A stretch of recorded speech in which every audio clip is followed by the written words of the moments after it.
Hello guys, இன்றைக்கி நம்ம சேனலில் என்ன ரெசிபி பார்க்க போகிறோன்னா ஒரு சூப்பரான சட்னி ரெசிபி தான் பார்க்க போகிறோம். அதுக்கு முன்னாடி சேனலை சப்ஸ்கிரைப் பண்ணலைன்னா சப்ஸ்கிரைப் பண்ணிக்கோங்க. வாங்க வீடியோக்குள்ளே போகலாம். இன்றைக்கி நம்ம பார்க்க போகிற ரெசிபி என்னென்னா கார சட்னி ரெசிபி தான். இதை நீங்கள் தக்காளி சட்னின்னு சொல்லலாம், வெங்காய சட்னின்னு சொல்லலாம், பூண்டு சட்னின்னு சொல்லலாம், எப்படின்னாலும் சொல்லிக்கலாம். பிகாஸ் நீங்கள் இதை சாப்பிடும் போது தக்காளி சட்னி மாதிரியும் உங்களுக்கு ஃபீல் கொடுக்கும், பூண்டு சட்னி மாதிரியும் ஃபீல் கொடுக்கும், வெங்காயம் கார சட்னி ஃபீலும் உங்களுக்கு கொடுக்கும். இது பார்த்தீங்கன்னா நீங்கள் தோசை, இட்லி, பணியாரம், ஊத்தாப்பம் எது கூடனாலும் வச்சு சாப்பிட்லாம். எல்லா டிஃபனுக்கும் இது சூப்பராக இருக்கும். ஒரு நல்ல சைடிஷ் ரெசிபி. அது மட்டும் இல்லாமல் இந்த சட்னி ரெசிபி சீக்கிரமே செஞ்சு முடிச்சிடலாம். அதுவும் வெறும் 4 இன்க்ரீடியன்ஸ் வச்சு தான் இந்த ரெசிபி செய்ய போகிறோம். அவ்வளோ ஈஸியான ஒரு சட்னி ரெசிபி. இதுக்கு நீங்கள் உப்பு உருண்டை, கார கொழுக்கட்டை கூட வச்சு சாப்பிட்லாம். ரொம்பவே டேஸ்ட்டாக இருக்கும். நான் ஆல்ரெடி கார கொழுக்கட்டை ரெசிபி போட்டிருக்கேன், உப்பு உருண்டை ரெசிபியும் போட்டிருக்கேன். லிங்க் டிஸ்கிரிப்ஷனில் கொடுக்குறேன், செக் பண்ணிக்கோங்க. இப்போ வாங்க வீடியோக்குள்ளே போகலாம். இதுக்கு ஃபஸ்ட்டு நம்ம என்னென்ன தேவையோ அதை நம்ம எடுத்து வச்சுக்கலாம். ஃபஸ்ட்டு பார்த்தீங்கன்னா சின்ன வெங்காயம் நான் அரைக்கை அளவுக்கு நான் எடுத்து வச்சுக்கிறேன். இதுக்கு நீங்கள் பெரிய வெங்காயம் கூட ஆட் பண்ணலாம். ஆனால் சின்ன வெங்காயம் ஆட் பண்ணும்போது டேஸ்ட் இன்னும் நல்லாயிருக்கும். இது பார்த்தீங்கன்னா எவ்வளோ எடுத்துக்கலாம்னா ஒரு 20லேருந்து 30 சின்ன வெங்காயம் எடுத்துக்கலாம். நல்லா டேஸ்ட்டாக இருக்கும். அதுக்கப்புறம் ஒரு கை அளவுக்கு வெள்ளை பூண்டு நான் எடுத்திருக்கேன். பூண்டு பார்த்தீங்கன்னா நிறைய ஆட் பண்ணிக்கோங்க, அப்படின்னா தான் நல்லா டேஸ்ட்டாக இருக்கும். அதுக்கப்புறம் ஒரு 3 தக்காளி நான் மீடியம் சைஸில் எடுத்திருக்கேன். நீங்கள் பெரிய தக்காளியாக வச்சுருந்தீங்கன்னா 2 இல்லைனா 1 போதும். இதை விட சைஸ் கம்மியாக இருந்தால் நீங்கள் 4-5 கூட ஆட் பண்ணிக்கலாம். இப்போ பார்த்தீங்கன்னா வரமிளகாய் நான் 4 ஆட் பண்ணியிருக்கேன். நீங்கள் காரம் நிறையா சாப்பிட்றவங்களா இருந்தீங்கன்னா ஒரு 10 கூட ஆட் பண்ணிக்கலாம். நல்லாயிருக்கும், நல்லா டேஸ்ட்டாக நல்லா காரசாரமாக இருக்கும். நான் ரொம்ப கம்மியாக தான் காரம் சாப்பிடுவேன், அதனால் கம்மியாக ஆட் பண்ணியிருக்கேன். இவ்வளோ தான் நம்ம ஆட் பண்ண போகிற பொருளே. இதை தவிர்த்து பார்த்திங்கன்னா எண்ணெய், கடுகு அந்த மாதிரி ஐட்டம் தான் இருக்கும். வெறும் 4 இன்க்ரீடியன்ஸ் போதும். இதுக்கு நீங்கள் புளி ஆட் பண்ணணும்னு நினச்சிங்கன்னா கூட நீங்கள் ஆட் பண்ணிக்கலாம், ஆனால் ஆப்ஷனல் தான். இப்போ பார்த்திங்கன்னா ஒரு கடாயில் 2 டேபிள் ஸ்பூன் அளவுக்கு எண்ணெய் நான் ஆட் பண்ணிக்கிறேன். ஃபஸ்ட்டு நம்ம வெங்காயத்தை போட்டு நல்லா வதக்கிக்கலாம். ஏன்னா வெங்காயம் கொஞ்சம் வதங்கிறதுக்கு லேட் ஆகும்ல. ஸோ ஃபஸ்ட்டு வெங்காயத்தை லைட்டாக நம்ம வதக்கிக்கலாம். இது பார்த்திங்கன்னா ஒரு 2 நிமிஷம் நல்லா வதக்கிட்டேன். அதுக்கப்புறம் நம்ம ஒரு கை அளவுக்கு பூண்டு ஆட் பண்ணிக்கலாம்.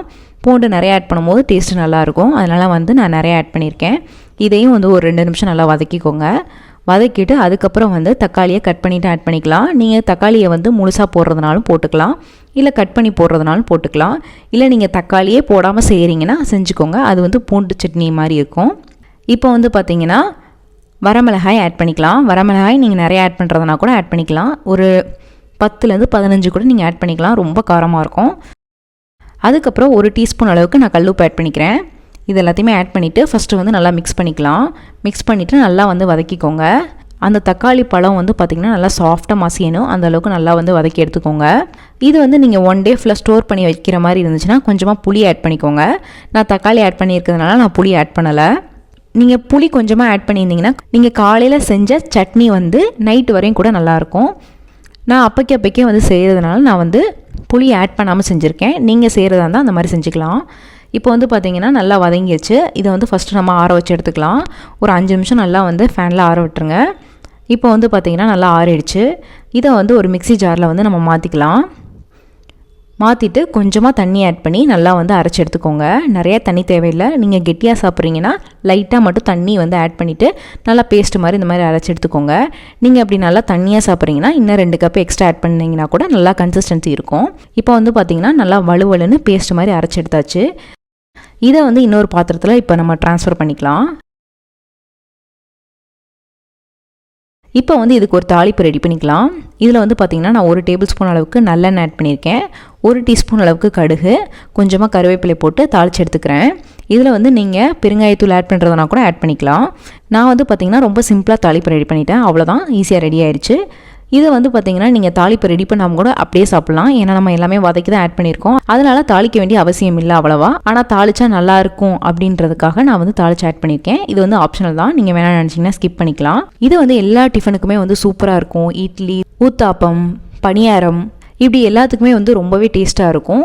இதை வச்சு சாப்பிட்டு பாருங்கள், எவ்வளோ சாப்பிட்றீங்கன்னே கணக்கு தெரியாது, அந்தளவுக்கு நல்லா டேஸ்ட்டாக இருக்கும். நீங்கள் எப்போவுமே சாப்பிட்றத விட எக்ஸ்ட்ராவே நான் இட்லியாக இருந்தாலும் சரி, தோசையாக இருந்தாலும் சரி சாப்பிடுவீங்க.